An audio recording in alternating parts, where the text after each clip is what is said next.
Hello students, तो आज हम एक बहुत ही इम्पॉर्टेंट टॉपिक डिस्कस करेंगे। टॉपिक है आज का हमारा महिला आरक्षण बिल। तो क्या इस बिल से बदलेगा देश? तो चर्चा करते हैं इस पे। नारी वंदन अधिनियम, ये अधिनियम लाया गया था 2023 में और इसी अधिनियम को लागू करने के लिए ही विशेष सत्र जो है बुलाया गया है। 3 दिन का ये सत्र रहने वाला है, 16 से लेके 18 तक का। पहले 2 दिन जो है लोकसभा में इस पे चर्चा होगी, जो बिल लाए गए हैं वो भी हम डिस्कस करेंगे। लोकसभा में आज इस पे चर्चा हुई है, कल इसमें वोटिंग होगी और पास होने के बाद ये जो बिल है आगे जाएंगे आपके राज्यसभा में। राज्यसभा में इस पे वोटिंग होगी। अगर ये बहुमत से पास हो जाता है तो ये बिल जो है लागू हो जाएगा और एक्ट बन जाएगा। तो ये जो सब कुछ हो रहा है, इसकी जो आधारशिला है वो है आपका नारी वंदन अधिनियम 2023। तो पहले हम इसे डिस्कस करेंगे। अब ये अधिनियम जो है संविधान का 106वां संशोधन करके लाया गया था। आपको ये याद रखना है क्योंकि एग्जामिनर आपसे यही पूछेगा कि अमेंडमेंट कौन सा था। 106 यानी कि 106 अमेंडमेंट। इसके तहत क्या हुआ है, राज्य विधानसभा, लोकसभा और दिल्ली विधानसभा में महिलाओं के लिए 1/3 सीटें जो हैं आरक्षित करने का प्रावधान दिया गया है कि 1/3 सीट्स जो हैं यहाँ पे लोकसभा में, राज्य विधानसभाओं में जो है महिलाओं के लिए आरक्षित की जाएगी। इसमें किस किस को आरक्षण दिया जाएगा? अनुसूचित जाति और जनजाति की महिलाओं को जो है आरक्षण जो है दिया जाएगा। इसमें ओबीसी की महिलाओं को कोई आरक्षण जो है नहीं दिया गया है। ये इसमें एक ड्रॉबैक आप कह सकते हैं, ठीक है, जिसको लेके विपक्ष जो है बार बार सवाल उठाता रहा है और उठा रहा भी है अभी भी। अब इस अधिनियम के लागू होने के बाद जो महिलाओं की संख्या है वो बढ़ जाएगी, ठीक है। तो अभी फिलहाल ये जब 2023 में इस बिल को लाया गया था तब कहा गया था, तब सरकार ने कहा था कि इसको जो है 15 वर्ष के लिए लागू किया जाएगा। लेकिन अभी फिलहाल जो है ऐसा कुछ नहीं कहा जा रहा है कि कितने वर्ष के लिए लागू होगा या नहीं होगा, लेकिन तब इसमें जो है 15 वर्ष की अवधि जो है निर्धारित की गई थी। इसके बाद जो है महिलाओं को जो सीटें दी जाएंगी, परिसीमन आयोग जो बनाया जाएगा, ठीक है, वो निर्धारित करेगा हर राज्य की सीटें। अब जो महिलाओं की सीटें बढ़ेंगी वो ऐसा नहीं कि SC ST जो महिलाएं चुन ली गई हैं वही रहेंगी, वो रोटेशनल रहेंगी, ठीक है। रोटेशनल शिफ्ट में जो है महिलाएं चेंज होती रहेंगी, जो पहले चुन ली गई थी वो दोबारा रिपीट नहीं होंगी, ठीक है। ये एक अच्छी बात है यहाँ पे। अब ऐसा नहीं है कि इससे पहले जो है कोशिश नहीं की गई कि महिलाओं को जो है रिजर्वेशन दिया जाए। इससे पहले भी जो है बात उठती रही है महिलाओं को रिजर्वेशन देने की। तो कब कब जो है विधेयक लाए गए और पास कराने की कोशिश की गई। तो सबसे पहले जो है 1996 में, फिर 1998 में, 1999 में, 2008 में ये विधेयक जो है लाने की कोशिश की गई। हमेशा जो है लोकसभा भंग हो जाती थी, जिस वजह से ये विधेयक पास नहीं हो पाते थे। उसके बाद वर्ष 2008 में भी जो है विधेयक को राज्यसभा में तो पेश किया गया और वहां पे मंजूरी भी मिल गई, लेकिन लोकसभा जो थी 15वीं लोकसभा चल रही थी वो भंग हो गई और इस कारण ये जो है यहीं पे समाप्त हो गया और पास नहीं हो पाया। तो ये जो ईयर आपको दिए गए हैं ये आपने याद रखने हैं, एग्जाम में पूछे जा सकते हैं कि इससे पहले इस विधेयक को कब कब रखा गया था, ठीक है। और 2008 में जो है ये राज्यसभा से पास हो गया था, लेकिन लोकसभा भंग हो चुकी थी। अब इस विधेयक के लिए जो है अलग अलग कमेटीज भी बनाई गई थी वुमेन्स को रिजर्वेशन देने के लिए। कमेटीज के नाम आपको याद रखने हैं। भारत में महिलाओं की स्थिति पर समिति बनी थी 1971 में, ठीक है। ये एक रिपोर्ट के लिए UN के कहने पे जो है ये कमेटी बनाई गई थी। उसके बाद मार्गरेट अल्वा की अध्यक्षता वाली समिति बनी थी 1987 में।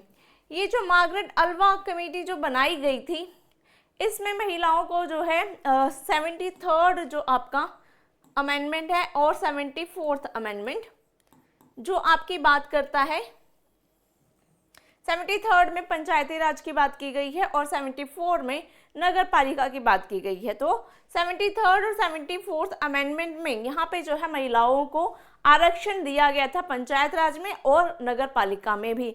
तो यानी कि महिलाओं की जो सीटें हैं वो पंचायत में, लोकल जो बॉडीज है पंचायत और नगर पालिका में तो पहले से ही रिजर्व थी, लेकिन लोकसभा और राज्यसभा में रिजर्व नहीं थी। ठीक है, गीता मुखर्जी कमेटी बनाई गई थी 1996 में। ये किस लिए बनाई गई थी? यहाँ पे ओबीसी महिलाओं को आरक्षण जो है दिया गया था। महिलाओं की स्थिति पर समिति 2013 में भी जो है बनाई गई थी। अब कुछ ऐसे राज्य हैं इंडिया में जिनमें लोकल बॉडीज में यानी कि पंचायत में, नगर पालिका में महिलाओं की जो भागीदारी है वो 50% या फिर 50 से अबव ही है। ठीक है, 50% जो है रिजर्वेशन दिया गया है पंचायत में महिलाओं को। ऐसे कुछ राज्य जो हैं इंडिया में हैं, जैसे कि आंध्र प्रदेश हो गया आपका, उत्तराखंड में 56% रिजर्वेशन है, बिहार हो गया, केरल हो गया।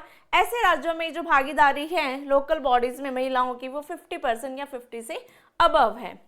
अब कौन कौन से आर्टिकल जो है रिजर्वेशन देते हैं महिलाओं को, एक बार आर्टिकल्स पे नजर देख लीजिए। तो अनुच्छेद 330A लोकसभा में महिलाओं के लिए आरक्षण की बात करता है। अनुच्छेद 332A राज्य विधानसभाओं में महिलाओं के लिए आरक्षण की बात करता है। अनुच्छेद 239AA राष्ट्रीय राजधानी क्षेत्र यानी दिल्ली की विधानसभा में महिलाओं के लिए आरक्षण की बात करता है। अनुच्छेद 334A आरक्षण परिसीमन और जनगणना होने के बाद जो है प्रभावी होगा। ये जब जनगणना हो जाएगी, जब परिसीमन आयोग बन जाएगा, उसके बाद जो है ये आपका जो आरक्षण दिया जा रहा है महिलाओं को 33% आरक्षण, ये प्रभावी होगा इसके बाद। ठीक है, इसकी समयावधि जो आरक्षण मिलेगा वो 15 वर्ष कही गई है। अभी कुछ कंफर्म नहीं है, 15 वर्ष होगी, इससे ज़्यादा बढ़ाई जाएगी। ठीक है, वर्तमान जो आपकी लोकसभा चल रही है 18वीं लोकसभा, उसमें स्थिति देख लेते हैं महिलाओं की कि कितनी सीट्स जो है रिजर्व हैं। तो 18वीं लोकसभा में महिला सांसद 74 है इस टाइम पे, जो कि 14% से कम है, 13 पॉइंट समथिंग है। ठीक है, तो ये 14% से भी कम है, तो बहुत ही कम संख्या है। और राज्यसभा में जो महिला सदस्य हैं वो 39 है लगभग। जो पहली लोकसभा थी, ठीक है, 1952 में जो बनी थी, पहली लोकसभा में जो महिलाओं की संख्या थी वो थी 24, जो कि 4.4% थी, बहुत ही कम थी। ठीक है, तो पहली लोकसभा में इतनी थी, एट प्रेजेंट इतनी है। आपको ये नंबर भी याद रखना है। अगर हम बात करें कुछ और देशों की, जो यूरोपियन कंट्रीज हैं या बाहर के देश हैं, वहाँ पे महिलाओं की जो भागीदारी है वो 27% के अराउंड है। तो उसके कंपैरिजन में अगर हम देखते हैं तो इंडिया में जो महिलाओं की भागीदारी है पॉलिटिक्स में वो बहुत कम है। ठीक है, इसलिए महिलाओं की भागीदारी को जो है बढ़ावा देने की बात की जा रही है।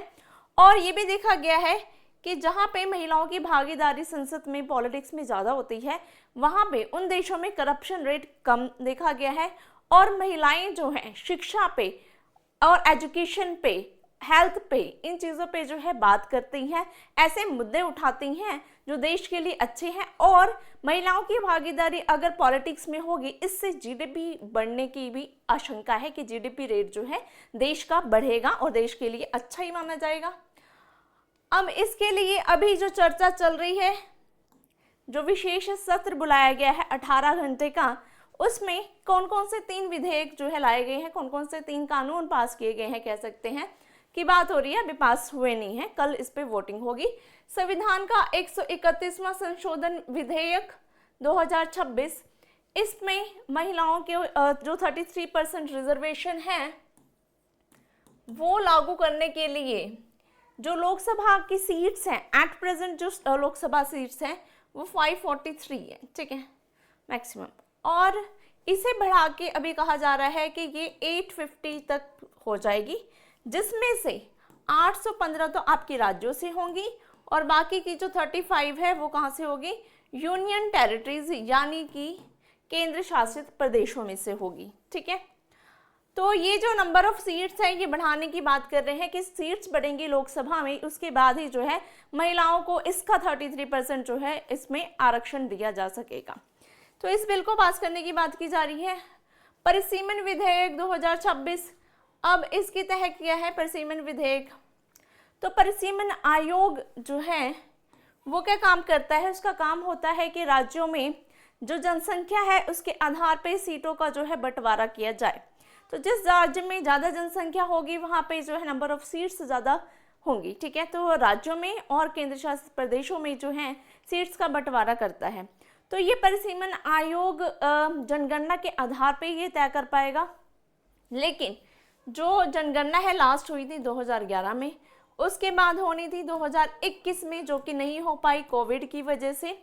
अब ये जनगणना 1 अप्रैल 2026 से जो है शुरू कर दी गई है, जिसे कह रहे हैं कि 2027 तक कंप्लीट हो जाएगी।